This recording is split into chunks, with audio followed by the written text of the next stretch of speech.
کوئی فغاں آتی ہے، ہمارے مجبور لبوں پہ کوئی فغاں آتی ہے تو یہ ہماری معذوری اور مجبوری ہے۔ یا اللہ یہ کوئی بغاوت نہیں ہے، یہ بغاوت نہیں ہے، یہ مجبوری ہے۔ اور پھر اسی بند کا جو آخری شعر ہے جس پہ اقبال نے کہا کہ اے خدا شکوائے ارباب وفا بھی سن لے، خوگرے حمد سے تھوڑا سا گلہ بھی سن لے۔ اس شعر میں پہلی بار خداوند تعالیٰ سے براہ راست مخاطب ہوتے ہوئے اقبال نے یہ کہا ہے، اور یہ کہا جا رہا ہے۔ لیکن یہ دیکھیے کہ اس طرز مخاطب میں بھی نا ادب آداب کا کتنا لحاظ رکھا جا رہا ہے، اور کہا جا رہا ہے کہ اللہ ہم وفا کے بندے ہیں، ہم وفا کے عادی ہیں، ہم وفا کے پجاری ہیں، ہم وفا ہی کرتے آئے ہیں، ہمارا شعار، ہماری گھٹی جو ہے وفا ہے سوری، تو ہماری سرشت میں وفا ہے، ہماری روایات میں وفا شاری ہے۔ ہم مسلمان تیری حمد و ثنا کرنے والے لوگ ہیں اور تجھی سے پیمانے وفا باندھنے والی امت ہیں۔ ہم ہمیشہ تیری حمد و ثنا کے عادی رہے ہیں، لیکن آج ان وفاداروں سے اور ان تعریف و توصیف کرنے کے عادی لوگوں سے اے پروردگار عالم شکوے کے چند بول بھی سن لے، اور اے خدا تو بہتر جانتا ہے کہ ہم مشکل میں ہیں، ہم تیری رحمتوں کے طلبگار ہیں، ہم پر مشکل وقت ہے اور تو ہی ہمارا واحد اور سہارا ہے۔ ہم تیری ذات پر کامل یقین اور ایمان رکھتے ہیں اور تیری ہی حمد و ثنا میں ہمیشہ مصروف رہتے ہیں۔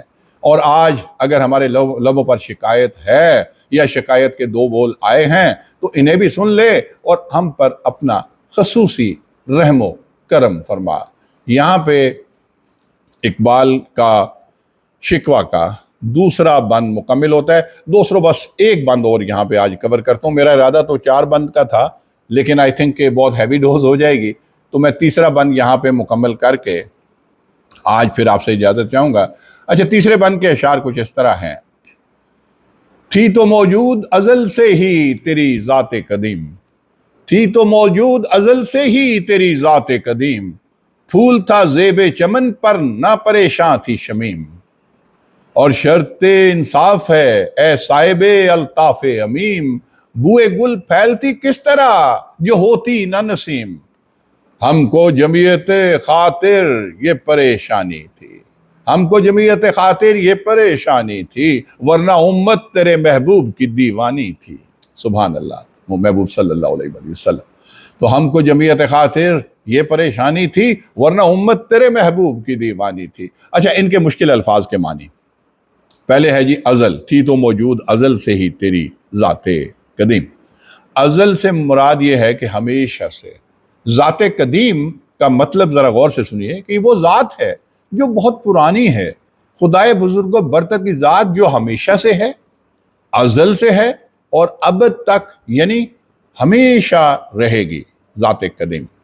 اچھا، زیب چمن جس کو مطلب بڑا آسان ہے کہ باغ کی زینت، باغ کی رونق، یہ زیب چمن آپ کہتے ہیں، یعنی باغ کی رونق، باعث آرائش جس کو آپ کہہ سکتے ہیں، باعث آرائش، گلستان کی زینت بھی آپ اس کو کہہ سکتے ہیں۔ پھر اس کے بعد ہے پریشان، جو ایک جگہ لفظ ہوا ہے نا کہ پھول تھا زیب چمن پر نہ پریشان تھی شمیم، تو پریشان کا مطلب ہے بکھری ہوئی، پریشان ہونا، بکھری ہوئی، پھیلی ہوئی۔ یہ ہم تو عام طور پہ کہتے ہیں نا وہ بڑا پریشان ہے، عام طور پہ آپ کہتے ہیں نا یار میں بڑا پریشان ہوں، ذرا غور کیجئے، پریشان یا پریشان کا اصل مطلب یہ ہے کہ بکھرا ہوا، پھیلا ہوا، پریشان۔ تو کوئی شخص ہم کہتے ہیں نا یار بڑا بکھرا، یا زلف پریشان، پھیلی ہوئی زلف، آپ دیکھیں نا کہتے ہیں نا زلف پریشان یعنی پھیلی ہوئی زلف، بکھری ہوئی زلف، تو یہ پریشان کا مطلب ہے بکھرا ہوا۔ شرط انصاف، ایک جگہ یہ بھی استعمال ہوا ہے، عدل و انصاف کی شرط، عدل و انصاف کی شرط، یعنی جہاں پہ کہا ہے نا کہ شرط انصاف ہے اے صاحب الطاف امیم، تو اے عدل و انصاف کی یا اللہ انصاف شرط ہے، یہاں پہ عاجزی سے کہا گیا ہے۔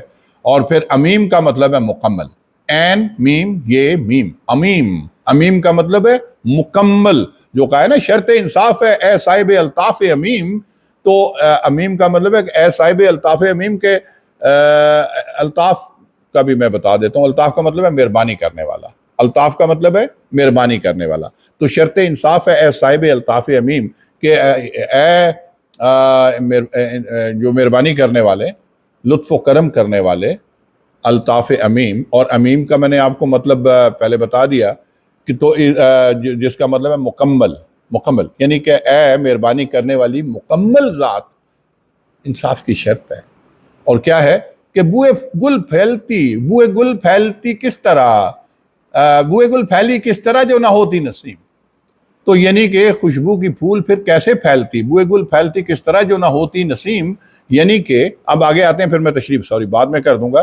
صاحب الطاف امیم کا اگر پورے لفظ کا مطلب لیں کہ ہم سب پر مہربانی کرنے والا، یعنی اللہ کی ذات۔ اچھا، پھر ایک بوئے گل، پھول کی خوشبو، مہک۔ نسیم کا لفظ، نسیم کا مطلب ہے نرم اور ٹھنڈی ہوا، نرم اور ٹھنڈی ہوا۔ اور جمعیت خاطر یعنی دل کے سکون اور اطمینان۔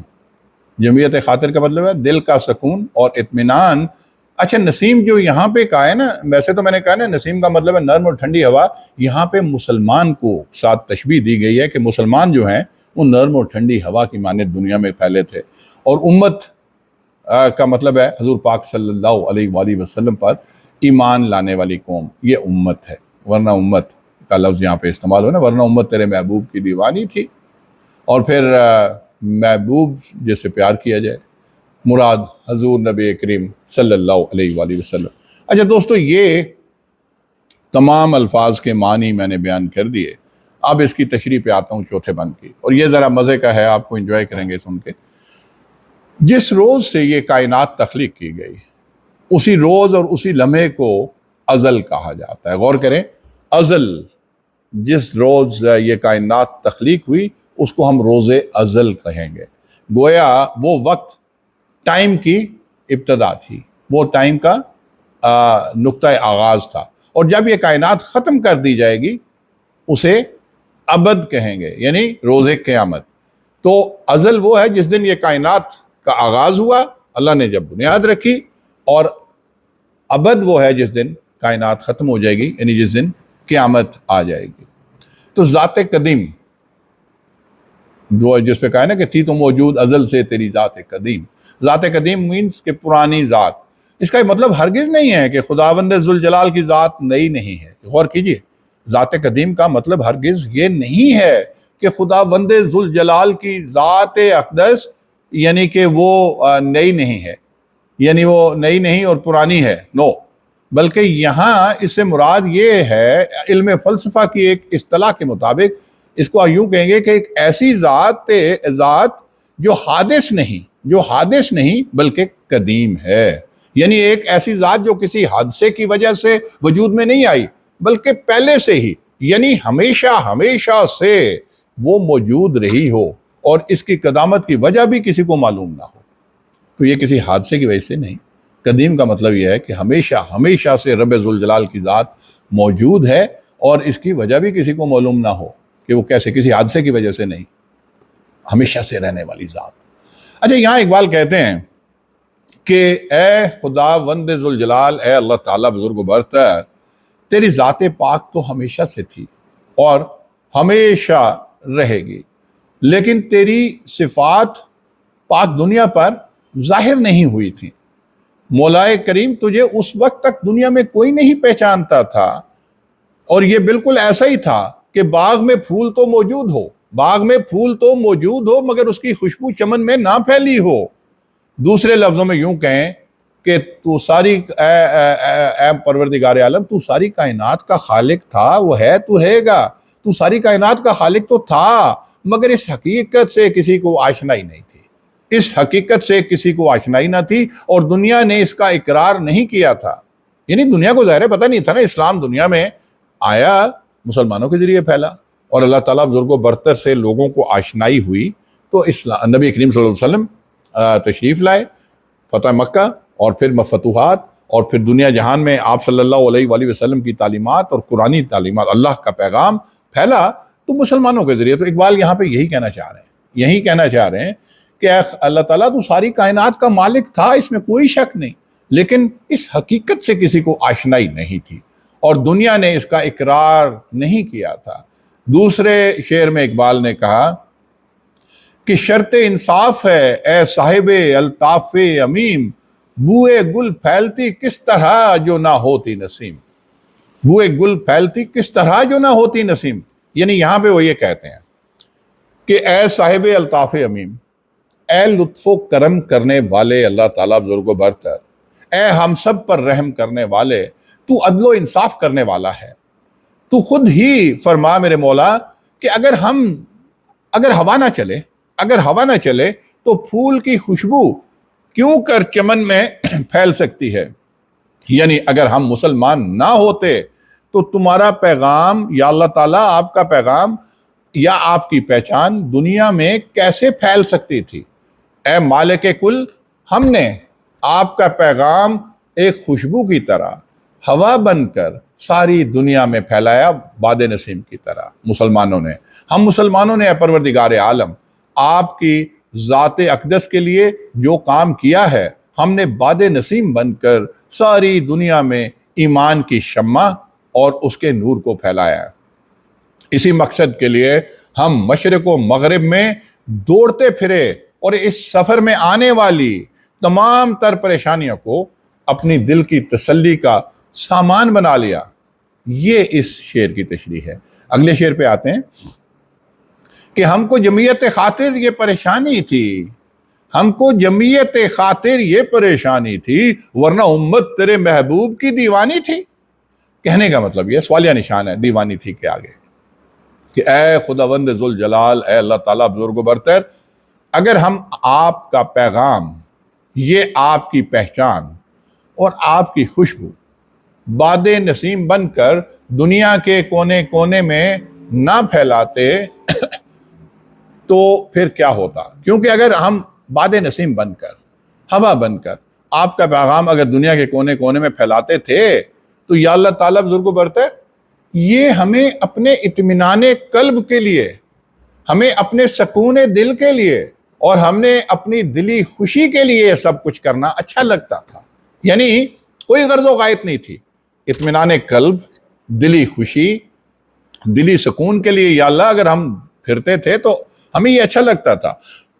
لیکن اس میں آپ یہ بھی کہہ سکتے ہیں کہ اللہ اس کے لیے جو ہے ہمیں اپنے سکون دل کے لیے تو ہے اچھا لگتا تھا، اور اس میں سب جو ہے آپ کہہ سکتے ہیں کہ سکون قلب اور تیری ذات باپرکات کی خوشنودی کا عنصر بھی شامل تھا۔ دیکھیں نا، ہم کوئی عمل کرتے ہیں تو ہمیں اللہ کی خوشنودی کا احساس ہوتا ہے، یہ تصور ہوتا ہے، یہ تخیل ہوتا ہے، یہ خواہش ہوتی ہے کہ یہ کوئی کام کروں گا تو اللہ میرا خوش ہوگا۔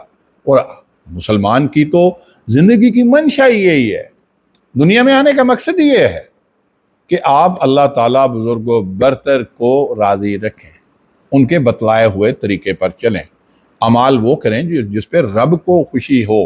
تو یہاں پہ بھی انہوں نے یہی کہا کہ آپ کی خوشنودی کا عنصر شامل تھا، اور اگر ہم یہ عظیم مقصد، ہمارے سامنے اگر یہ عظیم مقصد نہ ہوتا تو کیا تیرے محبوب حضرت محمد مصطفیٰ صلی اللہ علیہ وآلہ وسلم کی امت اتنی دیوانی تھی کہ وہ جگہ جگہ خاک چھانتی پھرتی؟ یہاں پہ اقبال نے یہ کہا ہے کہ کیا مطلب یا اللہ کہ ورنہ امت تیرے محبوب کی دیوانی تھی، یعنی کیا دیوانی تھی وہ کہ اگر آپ کی خوشنودی ناملوز خاطر ہوتی، یا اللہ اگر آپ کی خوشی پیش نظر نہ ہوتی تو ہم کوئی دیوانے تھے کہ ہمیں نگر نگر پھرتے رہتے، اور آپ کے محبوب کی امت کیا پاگل تھی، دیوانی تھی؟ مطلب یہاں دیوانی کا مطلب یہ ہے کہ وہ کیوں نگر نگر پھرے، صرف یا اللہ تعالیٰ آپ کی خوشنودی مقصود تھی، اور جگہ جگہ کی خاک شانی یا اللہ تعالیٰ تو آپ کی خاطر، یا اللہ ہم سب یہ جو کچھ کرتے رہے یہ آپ کی خاطر اور آپ کی خوشنودی کی خاطر کیا۔